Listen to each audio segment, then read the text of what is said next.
अभी इस बार ट्रेन में आने का काम पड़ा, तो ट्रेन में हमारा स्नान का नियम है, कहीं पर भी सुबह होते स्नान करना। मैं एक देखो कोई दिखावा के लिए नहीं, एक हकीकत बात बता रहा हूं। जैसे वो साथ में थे, मेरे को कहे वो पानी दे दिए, बिस्लरी के 10 लीटर पानी साथ में रख लेता हूं, और स्नान कैसे करूं? और उसमें स्नान करना होता है, क्यों? स्नान तो बिना नियम नहीं कर पाऊंगा, बड़ी बेचैनी सी होती है। सतम विहाय भोक्तव्यम सहस्रम स्नानम आचरेत, 1000 काम छोड़ के स्नान कर लो। और स्नान करने के लिए गया तो वो बाथरूम जो दशा उसके है टू टायर के, लेकिन दशा तो सोचो मत। मैंने कहा मैं अगर नाग सिकुड़ के आ जाऊं तो चलेगा कैसे? यदि मैं इसे हाथ में टट्टी पेशाब का साफ करता हूं, मेरे शरीर के साफ करता हूं नहीं करता हूं, अगर कोई गंदगी पड़ी है, कोई चीज है, अगर इसको मैं साफ कर लूंगा तो क्या हानि हो जाएगी? क्या मैं छोटा बन जाऊंगा? क्या प्राइम मिनिस्टर बड़े से बड़े व्यक्ति टट्टी साफ कराने के लिए कोई नौकर को रखता है क्या? बताओ ना, कितने बड़े करोड़पति अरबपति हो, अगर खुद बाथरूम जाता है कि वॉशरूम जाता है, कौन उनके साफ करता है? अगर कोई दूसरा साफ करता है तो बीमार पड़ा हुआ है, बेड में पड़ा है, उनको पट्टी अगर कोई दूसरी साफ करता है तो मतलब उसी स्थिति में पड़ा हुआ है। सोच लो, यदि वो कार्य हम कर सकते हैं, अगर हमारी नजर में कहीं पड़ा, आपको ध्यान है ना, हमारे सीट, केवल एक ज्ञान के लिए बता रहा हूं, कोई बड़ाई के लिए नहीं बता रहा हूं।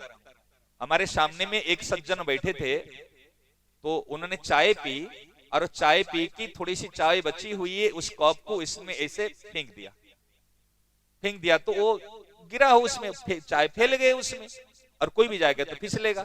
वो राम था उसमें पास ये कर वो आया, तो मैंने देखा, मैंने कुछ नहीं कहा, मैंने राम आया तो बोले राम, उसी को उठा और उसमें एक जो अपने बेडशीट के जो कपड़े, ये कागज होता है ना, हुक्का जो होता है, उसको पड़ा था, उसमें इसको साफ कर ले। साफ करके उनके सामने में साफ करके पोंछ पाछ के, गंगा जल पास में रहता है, छिंटा लगा दिए और लेके बाहर फेंक के आ गए। हमारा धर्म कर्तव्य कर लिए। वो व्यक्ति के ऊपर इतना फर्क पड़ा, नेक्स्ट टाइम उन्होंने भोजन किया, भोजन करने के बाद में उसको लेके डस्टबिन में डाला और कुल्ला करके हाथ धो के आया। सामने की बात है, समझ रहे ना? और हम खुद स्नान करने के लिए गए तो देखे उसको पूरी तरीके से बढ़िया से साफ कर लिए, साफ करके अपने हाथ धोए, हाथ धो के फिर हमने जैसे अपना नित्य कर्म करके स्नान किए और पूरे करके आए। यदि हम 5 मिनट में उसको साफ कर लिए तो क्या होगा?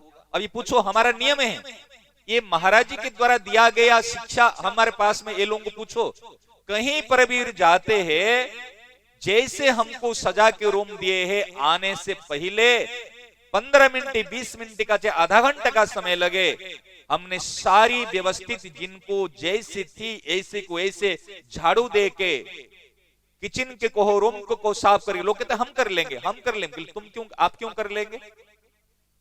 किसी को भी कराने नहीं देते, हमको अपना काम करके बाथरूम जैसे साफ सुथरा करके फिर रिटर्न आते हैं।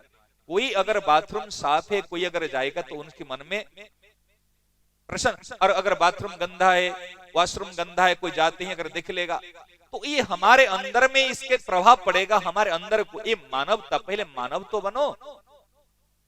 जो ऐसे मेरे को ये बहुत बुरा लगता है, पहले मैं क्या धर्म पालन करोगे? रास्ता में चलते चलते पान खाया और थूक दिया। आप सोचो, गुटखा खाया थूक दिया, अरे पहले तो तुम खाना नहीं चाहिए। अगर तुम खाया कुछ भी किया तो रास्ता में थूकने की तेरा क्या अधिकार है? क्या तू तेरे घर में थूक देता है? बताओ ना, तो घर में थूकता है क्या? तू अगर घर में नहीं थूकता तो रास्ता में थूकने का तेरा क्या अधिकार है? तो नागरिक के लायक नहीं है, तो एक मानव का लायक नहीं है। अब बताओ, सरकार कर लेगी? सरकार कर क्या? सरकार क्यों? तब तेरे को पान पी इसके लिए कहे? तुम अगर अपने सुरक्षा नहीं करोगे, अपना धर्म का पालन नहीं करोगे तो दशा क्या होगी? अपने सारी चीज को अगर जीवन को व्यवस्थित रखोगे, तुझे शांति मिलेगी।